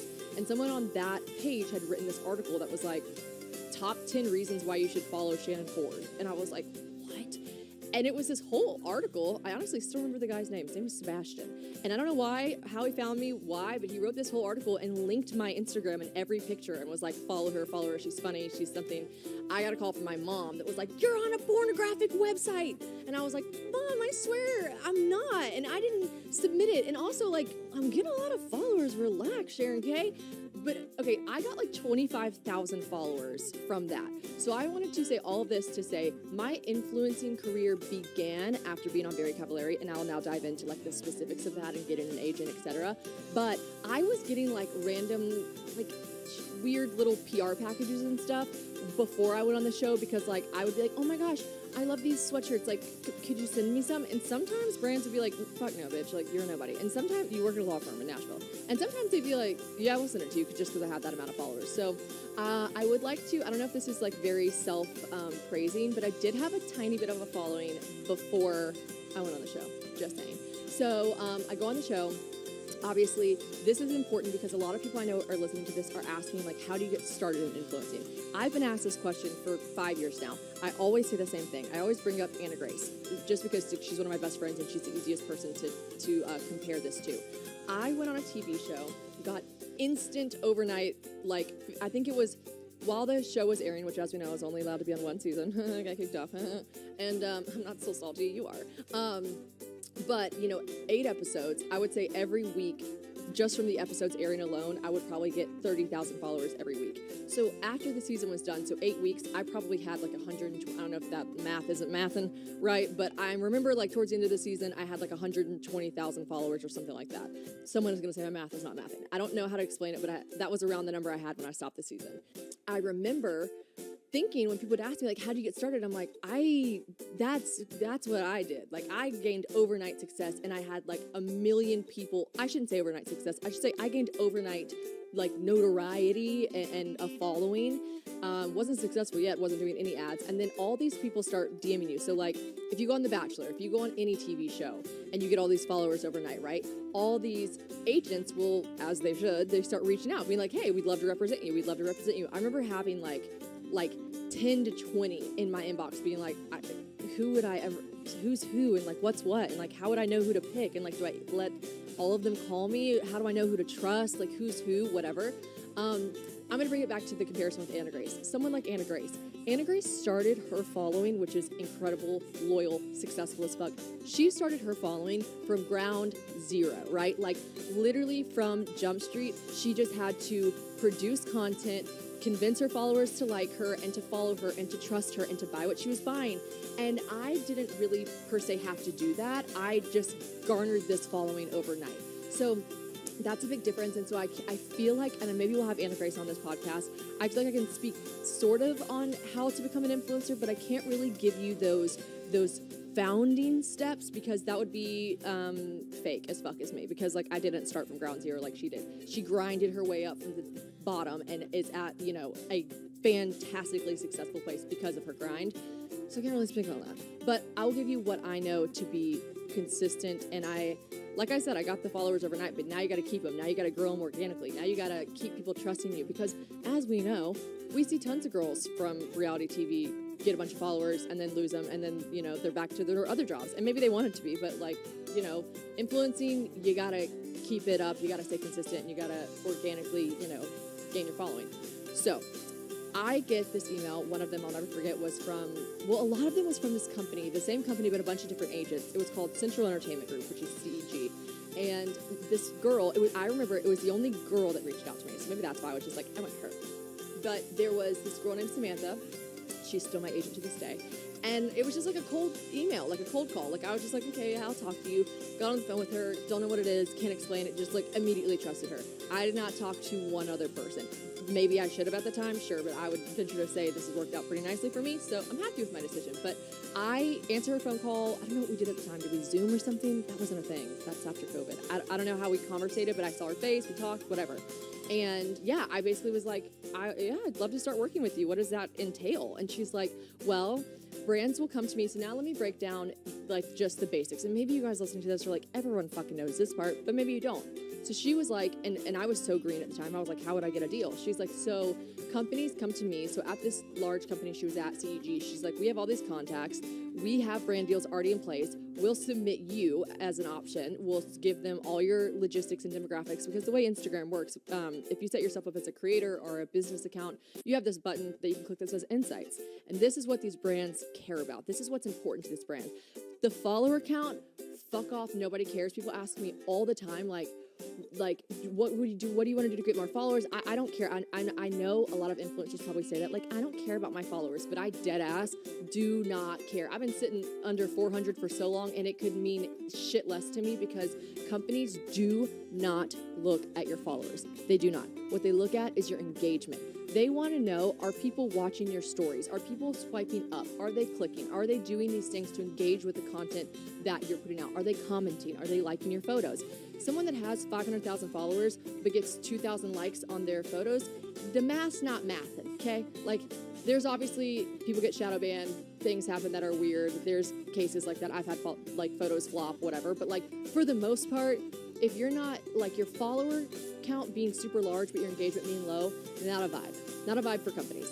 New year, new wardrobe.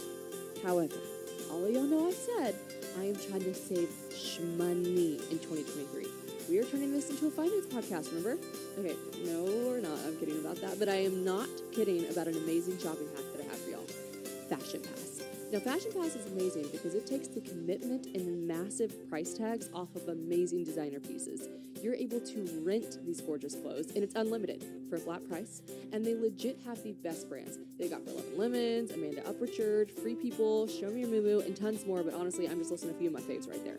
You can swap out your items as many times a month as you want, so it feels like you're just consistently shopping and getting new clothes every week. But for literally a fraction, a sliver of the price. I am currently on the Trendsetter plan, so I get to pick 4 clothing items in every order, or I could pick 3 clothing items and 2 accessories, which is usually what I tend to do because I'm just a gal that loves a funky, cool piece of jewelry or like a fun bag to make my outfit pop. I just find myself wanting these really cool, trendy pieces because, as y'all know, because I've said it time and time again, I am the consumer.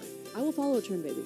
But then I'm just like over them in like a month or two, you know, because I'm human and that's how it works. So this just saves me so much money in that regard, and I don't want to gatekeep it from y'all. The shipping is super fast. They handle the cleaning for you, so no worries there. Just send it back in the pre-labeled bag they give you. And also, if you do fall in love with a piece and you decide, hey, this is more of a staple than a trend, buy it from Fashion Pass, and they give you mega discounts towards the purchase, like legit 30 to 70% off. And every month I get a $10 purchase discount that counts towards anything I buy. I have got a killer discount code for you guys as well. If you go to fashionpass.com and use code PROBABLY at checkout, you'll get $60 off your first month so that you can try it for literally $29. That's unlimited rentals for just $29 with the code PROBABLY. You're welcome. Another thing that's very important to them, age and gender. So statistically, who's buying products?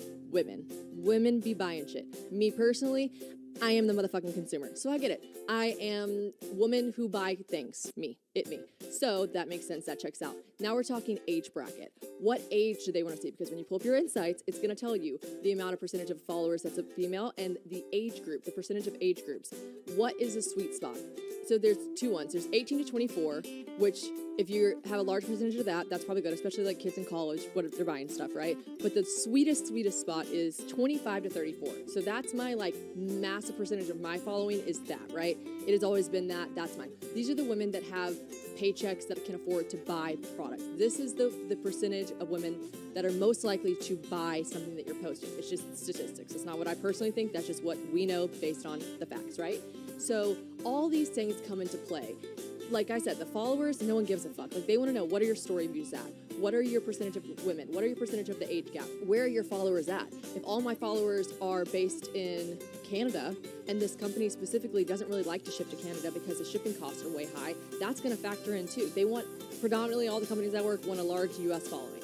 That's what I have. So all these things come into play, and Samantha explains it to me that like a company will reach out, say they're interested in you, or she'll submit me to a company that's already working with people, and she'll say, you know, what about her? And just send all my stats. And they'll say, yeah. And then this is the rate we can give her based on all of these statistics. So this is another question I get asked all the time. Like, what's your rate? What's just, it changes all the time. And here's why that would really kind of like, that would be counterproductive for me as a creator and as an influencer. If I said my rate now, and then there are times, I mean, does it happen every day? No, but there are totally times where Samantha will be like, hey, she'll send me an offer, and I'll be like, yo, shit, that is way higher than my rate. And she was like, I know. Because like sometimes these brands just like decide they want to pay you that. So it would be great on the interwebs for these companies to hear. And I mean, obviously they get my rates from Samantha. My agent is going to do the right thing and suggest a high rate for me, right? She's going to try to get that money. That's what I love about Samantha. She's a fucking shark, man. She is always grinding. She's like literally the best agent ever. So she's going to do her job, right? But there are one-offs where people like start the bidding high, and I don't want them to be like, oh, we heard that her rate's only this, so we don't have to offer her higher. So that's why I think influencers get a lot of flack. They're like, tell us how much you make. I mean, first of all, I just feel like, yes, I'm happy to be honest and upfront about money, whatever, but at the end of the day, I still think like what you make a year is a very personal thing. Me and my close friends, especially me and my influencer friends that are like very close, and I wouldn't just like talk to any random influencer, but like all my close friends talking about Taylor, talking about Anna Grace, Summer, we discuss our rates among each other to make sure we're still like on the same playing field. Like, what were your views this week? We have these healthy, productive conversations, but I just like sometimes do get a little like, I don't want to say bothered, but like just confused at people thinking like, tell us how much you make a year, be upfront, be honest. I'm like, I'm not a doctor, which I would venture to say if you walked up to a doctor in a hospital and asked what they made this year, they also probably wouldn't tell you. Like, it just does seem kind of personal. I don't know, whatever. So that's my personal opinion. I'm sure there are influencers who drop their tax return, and good for them. That's just like not, maybe it's how I was raised in the South. I just don't think that's very productive for me to do. So that is where I have a lot more to say about money, but like that's why I don't answer that question, which I get asked all the time. And then people are like, tell me, and I'm like, no, it's fucking weird. Okay, so next question I got asked a lot. Tax. Let me break this down. So my agent, I was with CEG for a long time. She just this past year, I think we're nearing our 1-year anniversary. Oh no, we already passed it. She went on her own, like around this time last year. She decided to leave CEG and start her own company. Love her, so proud of her. Yes, queen, female-owned business. Let's fucking go. Samantha Rose Group. She's incredible, and she's doing her thing. She's killing it. So I'm just gonna base it off of this. So my taxes and how I get paid. Samantha gets a percentage. She gets a cut, right? So a lot of people ask like, why do you have an agent? What does your agent do for you? And like, is it worth it to have an agent? Me personally, yes. Now I know influencers who say, I do not like having an agent. I'd rather have like my husband do my finances for me, my everything. Because when you have an agent, you have to give them a percentage, right? So she gets a percentage of the ads, right? So then I get the remaining percentage. It's a great deal. Okay, no one feels shafted in any way.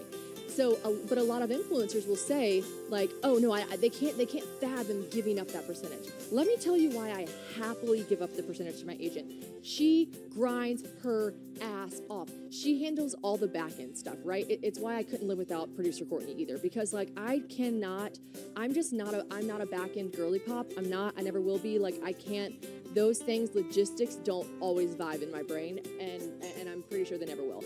But what she does is she goes and she gets the clients for me, right? I don't have to DM companies being like, hey, I'd love to work with you. Can we talk rate? I don't have to negotiate my rate with a client. A client being like, or a brand being like, no, we don't want to pay her this. I feel very uncomfortable being like, no, I want this. Whereas Samantha, she doesn't feel uncomfortable at all laying down the law about what I should get paid. Love her for that, right? She's like the bad cop and the good cop. It's great. I love that she grinds for me and she makes sure I get paid what I deserve. I also don't have to handle any of the money, getting paid. If I worked, a lot of questions about taxes, and we'll get to that, but if I worked with all these companies individually without an agent, I would have, 50 plus W-9s or 1099s that I would have to handle all of these things versus Samantha does all that, right? And then I get one, is there 1099 or W-9? I'm going to mess it up because I'm not financially smart. That's why I hire an accountant. But I get one, and it's from her, right? Because she handles all of the other companies giving her all the contracted work. I get one W-9 or 1099, whichever one it is, from her. Which one is it? I think it's a 1099. Okay, yes. Okay, so see, here we go. This is a perfect lead-in. I do not get my taxes taken out. Influencers do not get our taxes taken out. Let me tell you how that fucked with me when I was younger. Okay, picture this. 22-year-old Shannon just got off a TV show, starts influencing. I was like making literally no money. I was working at a law firm. I was working at like retail shops. I was doing whatever. Like, as you know, those are W-9s. I was getting my taxes taken out. Even when I worked for Kristen, you know, like I got my taxes taken out. When I worked for the TV show and we got paid per episode, our taxes were taken out. That is like really like actually like quite the luxury, I would say, just for someone who's not really good with money, right? Like I remember I told my parents, like I don't remember over the time frame that it was, but maybe like let's just say at the time it was like maybe 2 to 3 months, or I don't know how long it was, but I said the word 20,000. I was like, I made 20,000. My dad was like, 2,000, you mean? And I was like, no, 20,000. And he was like, what? And I was like, yeah. He was like, what? And I was like, yeah. Let me tell you what 22-year-old Shannon fucking did. She spent all her money, right? It's tax time. I call my mom, like, this is so weird. I didn't get a tax return. Do you guys know what I'm talking about? When you get your tax return, you're already like picturing what you're going to buy with your tax return. You're like, oh my God, I'm going to do this with my tax return. I'm going to do this. I was like, I didn't get a tax return. And she was like, honey, of course you didn't get a tax return.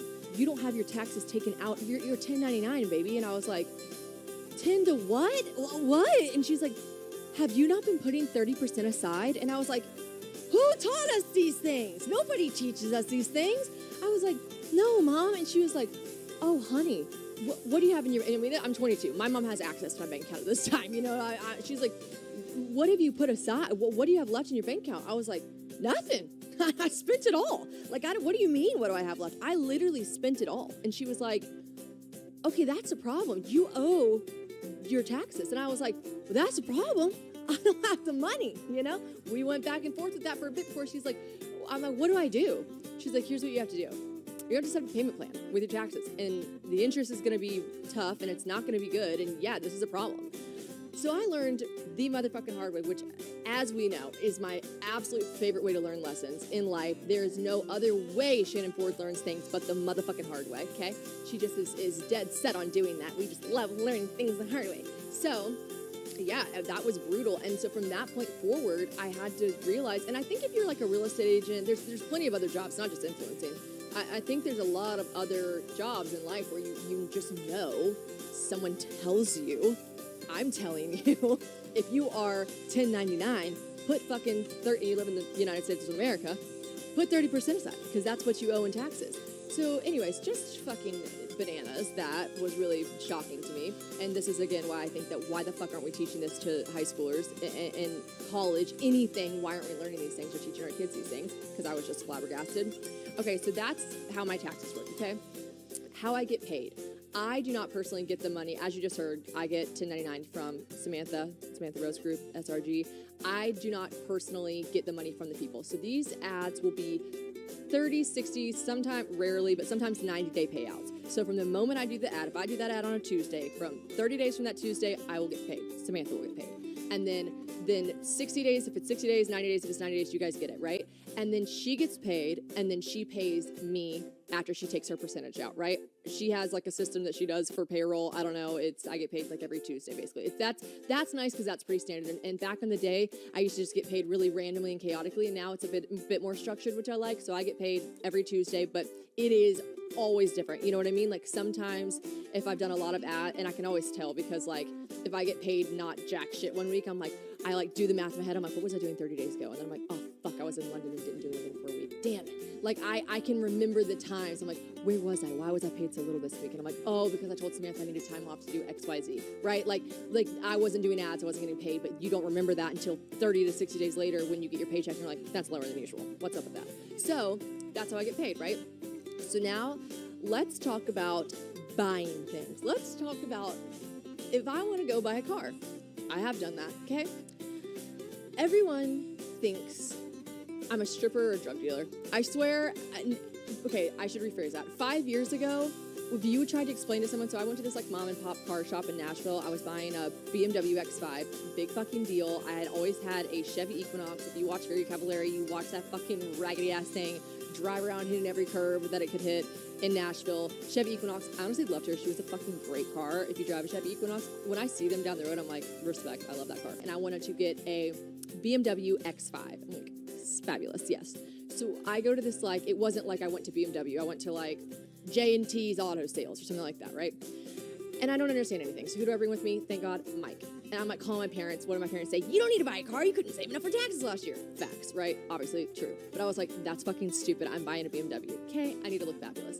Skirt, skirt. So I beg Mike to go with me. So Taylor and Mike and I go, and he's trying to explain to me, like, you need to put this down. You need to, like, put this down on your car payment, and then your car payment will be this, and you'll do this. Oh, no need, Mike, because when I got there, they basically, like, laughed in my face. They're like, no bank is going to approve you. And I'm, like, showing my bank statements. I'm like, no, but, like, look, here's all the money.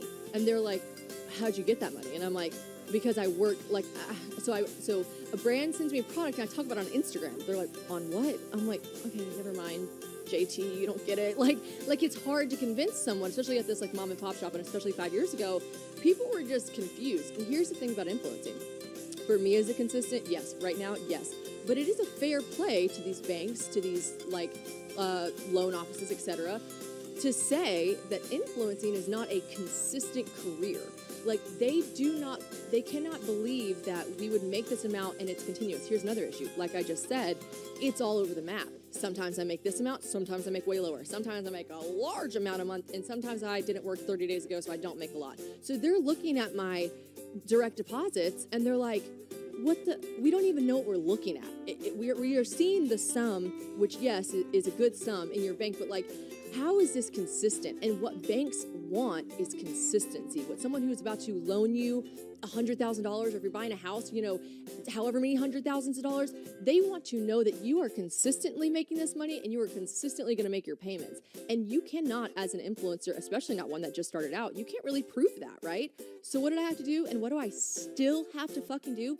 Basically, buy shit in cash. Like, I have to buy everything up front. No one will give me really a loan for anything. Not to mention, after I let my student loans default, that's another thing. We're talking finances here, influencing aside. If you have student loans, I don't care if you pay fucking $5 a month, pay consistently your student loans. My dumbass let them default because I was like, whatever, maybe we'll have a president one day that lets us just get, you know, debt free.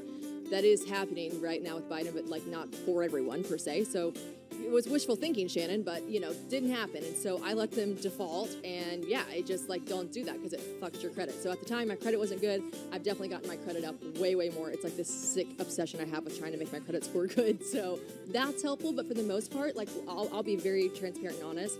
I'm also, like, I don't know if it's talking about math or money, but I'm sweating my dick off in this sweater. Oh, wow, okay, I'm sorry, I'm really hot. It's probably because I'm talking about math and I'm just sweating. I'll be very transparent with you guys. When I bought my boat 2 years ago, and I'd been influencing for a while, I had money to show and proof of consistency. So I thought the bank said no. They're like, no. I had no debt. I had nothing. I'd always bought everything in full. There was nothing tying me to any debt in my whole life, and I still, like, not even a single credit card wasn't paid off, and they still were like, we cannot trust that you will continue to make this money. So my parents had to co-sign for me. Now, that's silly because, like, I could clearly pay the boat off, but what did my mom say? I was like, I'll just buy it in full, like I always do. I'll just buy everything in full. And my mom told me, and you guys told you I'm obsessed with trying to make my credit good. She was like, no, it's good to have a payment on something. It's nice to have, like, you don't have a car payment, Shannon. You don't have a mortgage right now because you rent. Like, it's good to show the bank that you can consistently pay something every month. So get a boat credit, get a payment plan for your boat. I'm like, okay. And she's right. It has helped my credit a lot. So I'm not telling you if you want your credit to go up to buy a boat. I think that's very counterproductive, but that for me personally is what's been helping my credit, buying a boat. Like, this is not a fucking finance podcast. I'm just being real and honest with you guys about my situation because people say I don't talk about money, and I'm happy to talk about money. So yeah, so that's difficult for me and difficult for, I'm sure, a lot of influencers. Now, here's great for a lot of influencers. A lot of influencers have husbands who are not influencers, right? And so in that case, yeah, you have a dual income, you have a dual household that shows that they have a job as a contractor, a doctor, a lawyer, working at McDonald's is consistent. Like, you have someone in your life that's signed to you in a marriage that has a normal, quote-unquote, normal job. that's great for them. Me personally, as a sole proprietor and sole income, it's not great that I can't show consistent like work like that. Okay, so let's get away from math because I'm literally fucking sweating. It me, your favorite grocery store hater. I am simply just not trying to be in a crowded grocery store, inevitably buying loads and loads of food that I don't need and will end up using. So I've been using Factor to get fresh, never frozen, ready-to-eat meals delivered right to my door. I mean, legit, in like less than 2 minutes, y'all, they're heated up and ready to devour. And here's the thing. Honestly, no matter what your lifestyle is, Factor has the meals to help you live it to the fullest. They've got keto, they got calorie smart, vegan, veggie, and for bulking season, baby, Factor also has protein plus meals on the those of James' favorites, obviously. These meals are prepared by chefs and approved by dietitians. Each meal has all the ingredients you need to feel satisfied all day long because you're actually eating good, clean, healthy food. But it's just so much more convenient. Not only is Factor cheaper than takeout from restaurants, which I'm trying to stay away from this year, it's restaurant quality. One of my favorite things about Factor's chef-prepared meals is that they actually show you who the chef is that made the meal. Like, there's a little photo and bio about them on the packaging. It's so cool to me. And it makes you feel like the chef just came to your house to make this. They've also got great add-ons and snacks like quick bites, smoothies, juices, and a ton more that you can add. You can also add protein to a vegan or veggie dish if you're trying to switch it up. The options are honestly endless. Factor is just making it so easy to eat in and eat clean for less. And you already know that I hooked it up with a discount for y'all. Get America's #1 ready-to-eat meal kit and start saving time, eating well, and living your best year ever. Head to factor75.com/probably60 and use code probably60 to get 60% off your first box. That's code probably60 at factor75.com/probably60 to get 60% off your first box. You're welcome. People wondered if I ever got tired of free stuff. No, and I say this all the time. Wow, I never get tired of getting shit for free, but I do sometimes. So I'm on a PR list of some sort. I don't know how I got on it. I don't know who submitted me. I appreciate it because like 9 times out of 10 I like what I get. But you know, there's always going to be the case where you get a giant box, and producer Courtney has seen them in my house or just everywhere. Like, you get boxes of stuff that you don't need, don't want. You're like, why am I still on this PR box, on this PR list? Like, I don't need this. I give all mine away, like to friends and family. Like, you're welcome. That's a really nice thing I do. But I know a lot of other influencers do great things like make piles of their PR packages and then they do giveaways with them. So this is going to parlay nicely into giveaways. So some people ask this question nicely, some people rude. People were asking about influencers that do giveaways. I personally do not do that many giveaways. I have done them before. I have no problem with. I don't really like people that talk shit about giveaways because here's the thing. It's a job and people are doing these giveaways. So if you're not familiar with what I'm talking about, there are influencers, and myself included, like I said, I've done them before, who will give away a product. And this is another reason I'm a little scared of them because Instagram, I don't know the specifics behind it, but Instagram was really starting to crack down on like, I just remember this one instance, and maybe you guys remember what I'm talking about because it was like pretty like buzzworthy in the news. But, like a bunch of influencers, sorry, I'm not trying to laugh. A bunch of influencers got together to give away a car and like got in trouble for some reason. Like there was something to do with like they bought the car, they gave it away, and like I don't remember the specifics. You guys will have to look up the article, but like these girls got their Instagrams taken down. I think they got them back, but like if I got my Instagram taken down, like that's my whole livelihood, you know? And I get like shadow banned all the time, and Instagram will like submit me warnings because like I post a picture with my friends being like, yes, bitch, and they're like bullying. And then I'm like, no, Instagram, your robots misread that. I was just calling my friend like, yes, bitch, yes, queen. Anyways, it's just a scary thought to get your Instagram taken away when you're an influencer and it's your only way to make money. But giveaways are when influencers will get a product, or maybe they'll get literal cash, or maybe they'll get a Gucci bag, and they will partner with other influencers. And then I'll put a number to it. These 3 girls are going to give away an item or a cash prize. And the rules of the giveaway are that you have to follow them, like a photo, maybe comment, and then you're entered to win the giveaway. And then they usually do like a random name generator. That's what I've done in the past. And then the random person wins the bag, the Gucci bag, the belt, the product, the Peloton bike, or sometimes literally just a fucking $1,000. And so those are very popular. And the reason they're popular is because it's a really good way. And I do say this, if you're starting out as influencing, giveaways are a really great way to gain a following. And it's really important to get a following in the beginning, but I'll tell you, like always confirm. They can't confirm a consistent following that will stay with you. So if I do a giveaway, and I've done plenty before, usually, let's say I gain 10,000 followers. That's like super great, right? I got 10,000 followers from the giveaway. Once that giveaway's over and Betty Sue and the 10,000 other people that didn't win the Peloton bike realize they didn't win the Peloton bike, boom, they unfollow you. Now, what you can do is after you do a giveaway, try to really, really do great content and make sure you're putting out good stuff. And then a lot of the times people will be like, I just followed this bitch for the giveaway, but like, I kind of think she's funny, or I kind of like her stuff, or I kind of like the clothes she's posting. That's like 10 out of 10, great job, giveaway, successful. But that just doesn't happen enough for me to do it. And I used to like do these things a lot, but it's not really my MO. And I find myself, I'll tell you about an instance one time where recently, I haven't done a giveaway in probably over a year or so, but recently I had a group of influencers reach out to me. This girl asked me to do a giveaway.